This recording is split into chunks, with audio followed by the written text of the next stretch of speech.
I was in my comfort zone. I was doing just enough to get by. I was working on a job. They paid me just enough to keep me from quitting, and I worked just hard enough to keep from getting fired. How many know people like that? Blink your eyes if you understand what I'm talking about. I was parked. I knew I could do more. But when my mama died, it took something out of me. When I went through a divorce, it took something out of me. When my best friend died, it took something out of me. I paused.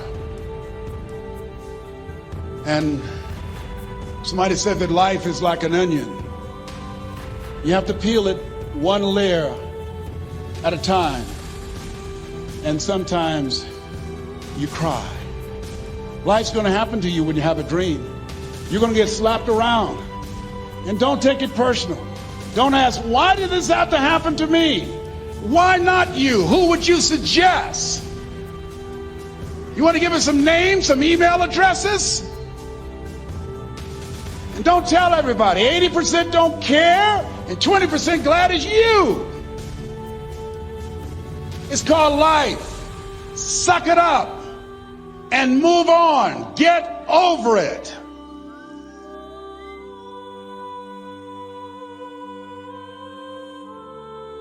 It happens to everybody. Here's the other thing: as you look at your goals and look at your dreams, when you're going through some stuff, repeat out to me, please. When things go wrong, don't go with them. Yes, write that down. When things go wrong, don't go with them. When you're working on a business deal, you're counting on some money. Someone said you will get the loan, and it falls through. You have an event, and the people that you thought would be there and support you, they don't come through. Or someone turns against you, or you get ripped off. It's going to happen to you. Happened to me. Someone stole all my products, my database, over 180,000 names and addresses. It's not personal. It's going to happen to everybody. It does. 8 out of 10 millionaires have been financially bankrupt. Walt Disney had 7. He filed bankruptcy 7 times and had 2 nervous breakdowns. It's called life. But I got a saying: when life knocks you down, try and land on your back, because if you can look up, you can get up. You've got the power in you to do that. You've got something special. You've got comeback power. Here's the other thing. Let us say together, it's possible. It's necessary. It's me. Yes, write that down. It's me. Take ownership for your life. Nobody can live your dream for you but you. Nobody's going to take care of your business like you. Stop coming up with excuses. Don't give yourself permission to continue to live a small life. You can't fit a big dream into a small life. Give yourself permission to go for it, to test yourself, to challenge yourself, to live full. I like the saying, always strive to get on top in life, because it's the bottom that's overcrowded. The reason you're here is because there's something in you that says, I can do more. This just can't be it. There's something in you. There's a calling on your life. There's something in your heart that caused you to get dressed and spend the money to go to seminar after seminar and listen to message after message and speaker after speaker. Because there's something in you that tells you this is not it for you. You have not peaked here. There's more in you that you are expressing. Eye has not seen, ear has not heard, nor has entered the heart of mankind what's in store for you if you challenge yourself, if you persist and persevere, if you take ownership for your life. George Bernard Shaw said the people that make it in this life, they look around for the circumstances that they want, and if they can't find them, they create them. Create what you want. You have the power in you to do more than you can ever begin to imagine, to control your destiny, to make a difference in our children, to make a difference on the planet, to make an impact. Let us say together, it's me. And let us say together, it's hard. Say it like you know it. Say, it's hard. Ladies and gentlemen, it's hard. There are people who have seen their retirements taken away from them by the corporations that they work for. They were within 2 or 3 years of retiring, and they had it taken from them. The number one entrepreneurs in this country now are senior citizens. The number one employer, number two, McDonald's and Walmart. And there's nothing wrong with those jobs. I guarantee you those people did not have a plan to end up living their lives at the end of life with those types of jobs. And they didn't have a plan like you have, and while you're investing in yourself, not to. And it's hard. There are people making choices between purchasing prescription drugs or paying for gas or a mortgage note. It's hard when you're working on a job for 20 years, 30 years, give them some good years, and then they come in and tell you, we've downsized. In other words, you're fired. And then you have to start all over again. How many of you know it's hard? Raise your hands, please. It's hard. And it's not fair. One of the things I like about T. Harv is he talks about work and investing in yourself. It's not fair when people are going up against that kind of stuff to tell them just think positive and be enthusiastic and everything will work out all right. Ain't that kind of party. It's hard. Life will put some knots on your head. I bought my first home for my mother. I was rushing, didn't know what I was doing, and I bought a home that had a lien against it. And they called me, Mr. Brown, yes, there's a lien against your property.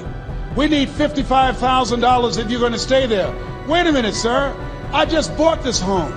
The guy told me there were no liens against it. I'm not the one that owe you the money. You should have checked that out, Mr. Brown. Come on. I called my attorney. We followed up. Yes, Les, there's a lien against the property. But he told me there were no liens. He lied, obviously. Oh, my God. He told me he wanted to help me because he admired the fact that I was buying this home for my mother and that he was adopted. He identified with me. Les, he suckered you. He played you, man. So what? Well, would they take payment arrangements? What about $5,000 a month? They want all the money, Les. They want all the money, or you're going to have to get out. The house is going up for sheriff's sale. Do you have it? No, I don't have it. Can they give me some time? Tell them to give me 3 months, please. Give me 3 months. My mother's in her 70s, man. She has a bad heart. Don't do this to me. This is my dream. Don't do this, man. Please, let me talk to them. Les, I'm talking to their attorney. They don't want to talk to you. I've got to talk to their attorneys. Do you have the money? No. Will they give me 3 months? No. What about 2 months? No, Les. They want the money in 7 days. Oh, my God. Let me call you back. I'm not sure. And I walked the floors thinking, God, how could this happen to me? I got to figure this out, huh?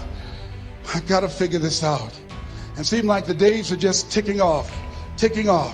Thursday, I had to call them and let them know. They called me, Les, do you have the money? No, I don't. Friday, you have to leave. The sheriff will be there. You're going to have to leave, Les. They're going to take my house. What about my down payment? You lost it, Les.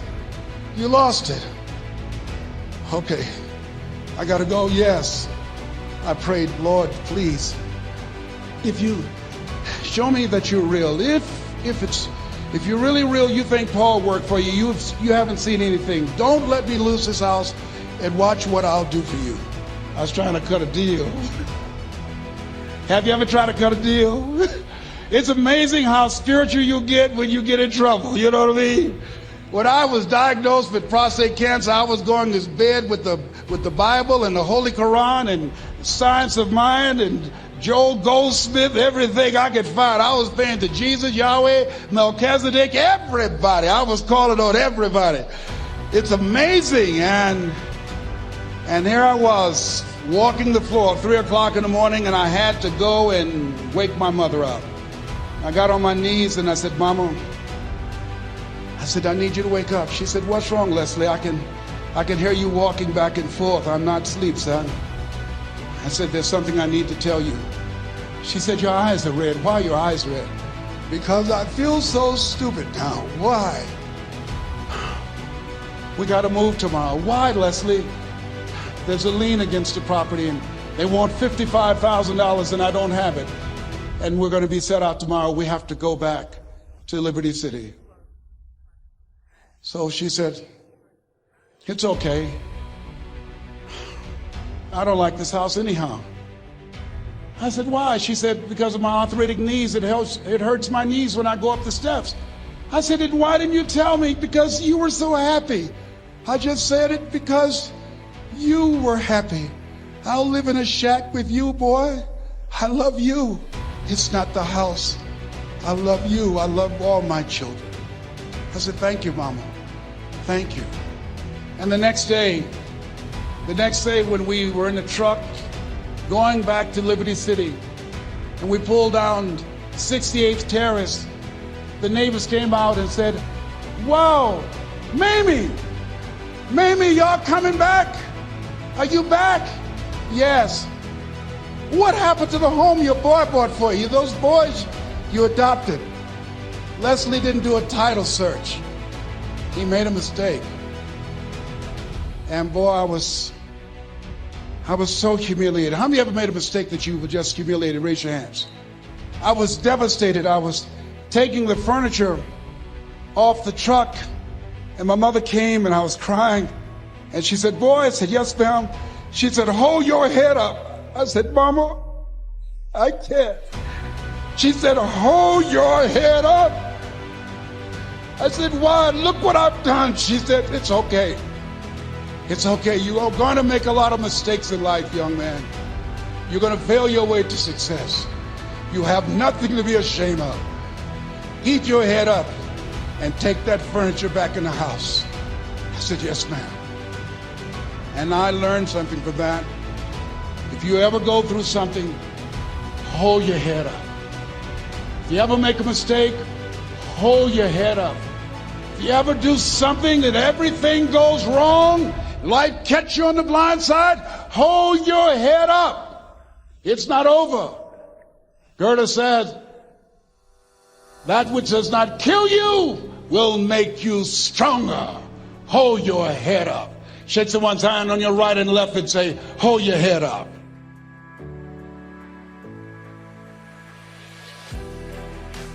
Here's something else, ladies and gentlemen. Repeat after me, please. You got to be hungry. Everybody together, you got to be hungry. I'll never forget, Mr. Washington said, Mr. Brown, yes, sir. What do you want to do with your life, young man? I said, sir, I want to be a disc jockey. He said, Mr. Brown? I said, yes, sir. He said, you got to be hungry. I said, what do you mean by that? He said, people that are hungry are willing to do the things today others won't do in order to have the things tomorrow others won't have. People that are hungry are willing to invest in themselves. People that are hungry will go to seminars and workshops. People that are hungry are always searching, always seeking higher ground. So how do you want to make it? I said, I want to be a disc jockey. He says, good. Here's what to do. He said, I want you to read 10 to 15 pages of something positive every day. He said, you don't get in life what you want, you get in life what you are. You must program yourself to success. He said, I want you to listen to Earl Nightingale and Zig Ziglar. Listen, faith comes by hearing and hearing and hearing. He said, I want you to change your relationships. And I don't want you to ever lose your hunger. I said, what do you mean by that? He said, people that are hungry are unstoppable. People that are hungry are no matter what people. They make it happen no matter what. He said, I want you to listen to Paul Harvey. Who is he? He's the world's greatest communicator. Success leaves clues, young man. Always listen and follow people who are doing what it is you want to do at the level you want to do it and learn from them. I told T. Hobb when we were standing by the stage, I said, hey man, I want to work more with you. I want you to coach me. I want to learn from you. See, I found you're never too old to learn and you're never too young to teach. Always have a thirst for learning. So I listened to Paul Harvey every day on the radio. While in school, I would go out and listen in his car. He gave me his keys. I was working to develop myself. And I continued to listen to motivational messages, and he would take me to see the late Dr. Norman Vincent Peale, who wrote the book, The Power of Positive Thinking. I toured with him before he passed. You You have something special. You have greatness within you. Don't allow your circumstances to determine who you are. Don't allow your negative thoughts to hold you back.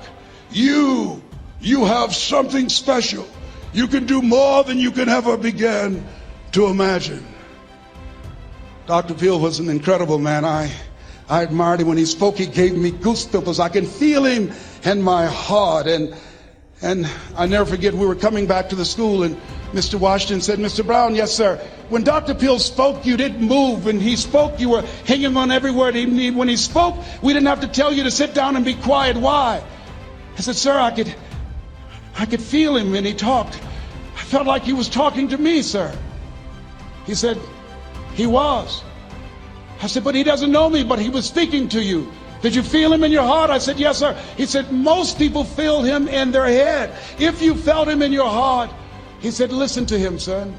Follow him, learn from him.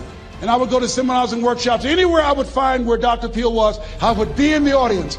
I would drive 200 and 300 miles just to hear him speak. And my dream and vision was to share the stage with him. I thought about it. What is your goal? What is your vision? I want you to hold it in mind. There's some power in that. Because when I became involved in speaking, I never forget, I got a call from Og Mandino, who wrote the book, The Greatest Salesman in the World. He said, Les, I'm stuck in Philadelphia. I need to be in Kankakee. Dr. Norman Vincent Peale is appearing. I can't make it. I heard you're in Chicago. I said, yes, I am. Can you go and open for me? I said, yes, man. Oh, my God. Dr. Peale, I said, yes, I'd love to do it. And I went there and I came. I said, hi, I'm Les Brown. He said, you're not the band of renown? I said, no, I'm Mrs. Mamie Brown's baby boy. I'm here to speak. He said, come backstage. And his wife, Martha, was there. And she said, Papa, Les Brown is here, the speaker. And he said, Les Brown? Les Brown, shoot for the moon? Because even if you miss, you'll land among the stars? I said, sir, that's my quote. I wrote you when I was in the 11th grade. I was a part of a special education class project. That's my quote. He said, I know. I end all my speeches with that quote. And Dr. Peel had a great sense of humor. A young man was backstage, and I had so many questions to ask him, and my mind froze up, and the young guy said, Dr. Peel, how old are you?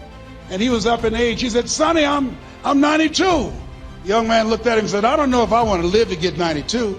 He said, that's because you've never been 91. So I did the things that Mr. Washington suggested. I listened to motivational tapes on a regular basis. I would go to seminars and workshops whenever Zig Ziglar and Dr. Dennis Waitley and Jim Rohn would come to town. And I said, sir, what do you want me to do now? He said, Mr. Brown, I've given you everything that I can give you. He said, develop your mind, put your money where your mouth is, continue to learn how to be an effective communicator, because once you open your mouth, you tell the world who you are. And always surround yourself with OQP, only quality people. So I went to apply for a job on Miami Beach. WMBM radio station. Milton Butterball Smith was the program director. Hello, Mr. Butterball. How are you, sir? My name is Les Brown, sir. I'd like to be a disc jockey. He said, young man, you have any journalism in your background? I said, oh, no, sir, I don't. You have any experience in broadcasting? I said, no, sir, but I practice all the time, sir. Let me audition for you, sir. Let me show you how good I am. All I need is a shot, sir. He says, no, we don't have any job for you. How many ever been rejected? Raise your hands, please. I was devastated. I went back and I told Mr. Washington, I said, Mr. Washington, they said no. He said, don't take it personally. Most people are so negative, they have to say no 7 times before they say yes. He said, you got to be hungry. Know your vitamin. Go back again. I said, yes, sir. Hello, Mr. Butterball. How are you, sir? My name is Les Brown, sir. I like to be a disc jockey. Young man, weren't you here yesterday? Yes, sir, I was. Didn't I tell you no yesterday? Yes, sir, you did. Then why are you back today? Well, sir, I didn't know whether or not somebody was laid off or somebody was fired, sir. Nobody was laid off or fired. Now, get on out of here. I came back the next day. Hello, Mr. Butterball. How are you, sir? My name is Les Brown, sir. I like to be a disc jockey. I know what your name is. Weren't you here the last 2 days? Yes, sir, I was. Didn't I tell you no the last 2 days? Yes, sir, you did. Why are you back? Well, sir, I didn't know whether or not someone got sick or someone died, sir. No one got sick or died. No one was laid off a fire. Now don't you come back here again. I came back the next day talking loud, looking happy like I was seeing him for the first time. I said, hello, Mr. Butterball, how are you? He looked at me with rage. He says, go get me some coffee. I said, yes, sir. My favorite book says, the greatest among you will be your servant. How many of you are serious about your goals and dreams? Raise your hands. Very good. Write this down. Provide more service than you get paid for. Provide more service than you get paid for. I go to a lot of seminars and workshops. And one of the things I know about T. Harv Eckert, when I was sitting in the class with Robert Ruppel and all of the other presenters, they hold themselves to high standards and they provide more information than anybody else in the industry, bar none. They hold nothing back because their commitment is for your success. And when you hold yourself to high standards, write this down, impact drives income. That's why you're here. Because the training, the seminars, been making a difference in your life. If they did not have impact, 200 or 300 people would be here, if that amount. Impact drives income. So I became the errand boy for the disc jockeys. I would go get their lunch and their dinner, and I would bring it to them in the control room, and I'd watch them working the control boards, knowing my time will come. Write this down. I expect to reach my goal. Yes, you want to operate with a spirit of expectation. I expect to reach my goal. So I started preparing for the next position. Never forget one quote that I heard. As you look at your life, look at your goals and dreams. It's better to be prepared for an opportunity and not have one than to have an opportunity and not be prepared. If you expect to reach your goal, prepare yourself now. And so then pretty soon, the guys at the station, they begin to take a liking to me. Write this down. Build relationships. As you're aware, people deal with people that they know, like, and trust. And so they would say, Leslie, yes, sir. Come here, yes. Come outside. Who did this? Oh, your car? Yes. Who cleaned my car? I did, sir. I would wax their cars on the weekend, inside and out. How much do you charge? Oh, nothing, sir. I just wanted to help out. I was providing more service than I got paid for. I was building relationships. They said, whoa, look here. Donna Ross and the Supremes are coming to town. The Four Tops and the Temptations. Here are my car keys. Pick them up for me. Take them to the Fontainebleau Hotel on Miami Beach. I said, yes, sir. I would drive them all over Miami Beach in the big, long Cadillacs. I didn't have any driver's license, but I was driving like I had some. Then one day, it was a Saturday afternoon. A disc jockey by the name of Rockin' Roger was drinking while he was on the air. It was a Saturday afternoon, and I was the only one there. Rockin' Roger got so drunk, he could not complete the show. He started slurring his words. He's about to fall off the chair. And there I was, looking at him through the control room window, walking back and forth, young, ready, and hungry. I was saying, drink, Rock, drink. Drink, Rock. I'd have gone and get him some more if he'd asked me to. Then pretty soon the phone rang. It was the general manager, and I answered the phone. I said, hello? He said, young boy, this is Mr. Klein. I said, I know. He said, Rock can't finish his program. I said, I know. He said, would you call one of the other DJs in? I said, yes, sir. I said to myself, he must think I'm crazy. I called my mom and my girlfriend, Cassandra. I said, y'all come out on the front porch and turn up the radio. I'm about to come on the air.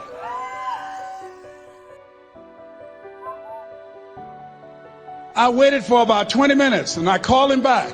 I said, Mr. Klein, I can't find nobody. He said, young boy, you know how to work the controls? I said, yes, sir. He said, go in there and segue the record, but don't say nothing here. I said, yes, sir. I couldn't wait to get old Rock out of the way. I put on a fast record. I said, look out, this is me, LB Triple P, Les Brown, your platter playing papa. There were none before me, and there will be none after me. Therefore, that makes me the one and only. Young and single and love Domingo, certified, bona fide, indubitably qualified to bring you satisfaction and a whole lot of action. Look out, baby, I'm your love man. I was hungry. I was hungry. Get old man a round of applause. I was hungry. I was hungry. You got to be hungry. Shake someone's hand on your right and left all around you and say, you got to be hungry. You got to be hungry. To get those dreams out of your head and step into your greatness, you got to be hungry. To get those ideas, that talent, that gift out of your system, you got to be hungry. To get up off the canvas of life and understand what Willie Jolly meant, that a setback is a setup for a comeback. You got to be hungry. People that are hungry are willing to do the things today others won't do in order to have the things tomorrow others won't have. How many of you got value out of what you've heard thus far? Raise your hands, please. Very good. I'd like to leave this with you. I don't know what your goals are. I don't know what you want to do. Here's what I know about you. You have greatness within you. Here's what I know about you. I can help you to live full and to die empty. I can show you what I've learned. If anybody told me that I would be doing what I'm doing now, I'd leave here today, I'd go to New Orleans and speak there, then I'd be flown to Barcelona. If anybody told me, given my circumstances, born in an abandoned building on a floor in a poor section of Miami, Florida, called Liberty City, if both my birth parents stood up and said, hello, son, I would not know either one. Being labeled educable mentally retarded, put back from the 5th grade to the 4th grade, failed again when I was in the 8th grade, no college training. Anybody told me the principles that I would teach you, that they would have the impact that it has had on my life. This Les Brown that you see, I did not know he existed. And I tell you that you have greatness within you. You have the ability to do more than you can ever begin to imagine. Come into the room with me, and I guarantee you your life will never be the same again. I like to leave this with you. I don't know what your goals are. Mine is to find a cure to autism. Mine is to find a cure to breast cancer and to prostate cancer. Mine is to work with our youth and to reduce the recidivism rate in our prisons and help young people learn how to become an asset to our society rather than a liability. Mine is to train speakers to become great communicators, to speak from their heart, not their heads, and teach them how to impact and create a new conversation so people can see the possibilities of life and overcome the possibility blindness that held me hostage for 14 years. I don't know what your goals are, but here's what I know about you, and I don't know you. You've got greatness within you. And I like to leave this with you, something my mother used to love to hear me say. Leslie, yes ma'am, mama. Say that thing for me, boy, that makes me feel good. I dedicate this to you, to the greatness in you, and to the dream that you showed up on the planet to produce. And it's simply this.